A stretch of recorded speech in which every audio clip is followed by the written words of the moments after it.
Appliances. Pleasingly convenient, usefully reliable, relentlessly unexciting. Appliances such as the kettle, the hairdryer, the toaster, and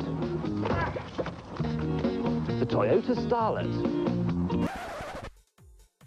Founded in 1937, Toyota has grown to become the largest listed company in Japan and the 14th largest in the world by revenues. It is now the largest manufacturer of vehicles in the world, selling nearly 10 million units last year, and it has achieved this while maintaining profitability that has been consistently among the strongest in the industry.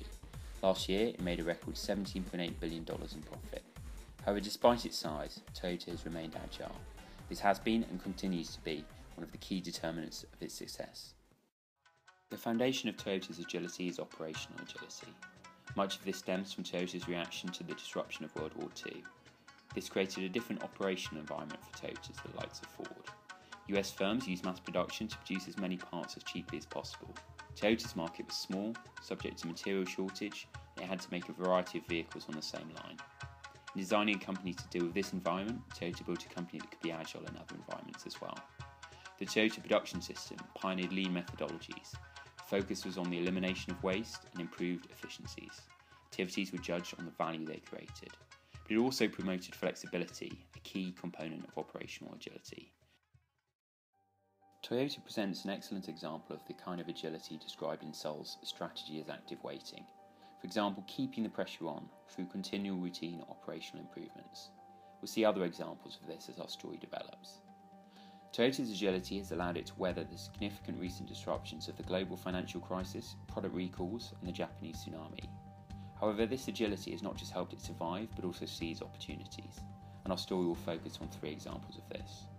They'll show that operational agility can be a strong foundation from which strategic agility can be built.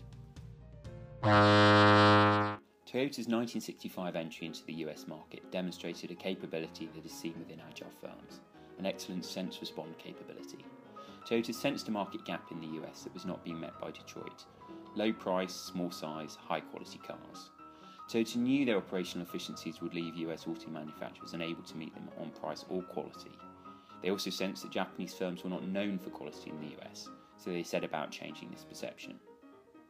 In a second example of sense response, Toyota used its experience from Japan's 1969 domestic oil crisis to see the world differently, foreseeing the need for more fuel-efficient vehicles in the US as well. During the energy crises of the 1970s, all auto manufacturers were affected, but the fact that Toyota had already production models with fuel-efficient engines helped it capture market share. Toyota's success in the US is now undisputed. Over 30% of Toyota's sales comes from North America. The launch of the premium Lexus brand in 1989 represents another example of agility. Traditionally, Toyota was known for making small vehicles. However, in 10 years, it transitioned to become a leading player in luxury cars, outselling BMW, Cadillac and Mercedes in the US by the year 2000. How and why did they do it? Toyota saw the risk of impending voluntary trade restrictions and realised that maintained profitability would rely upon value rather than volume. They had to move quickly to premiumise their range. The ability to recognise and move on this opportunity represents an example of strategic agility. It began when Toyota asked, can we create a luxury vehicle to challenge the world's best? Leadership provided a vision that everyone could buy into, but didn't specify how to get there. In 1986, Honda had led the Japanese charge to premiumise with Acura. Rather than just playing catch-up, Toyota sought to leapfrog. It used its sense response capability, customer insights, and over $1 billion from its war chest to create a superior luxury car. Lexus not only changed the luxury car, they changed the way luxury cars were marketed. Lexus made it clear that they were after the pursuit of perfection. Toyota was able to deliver on this because of their superior operational agility.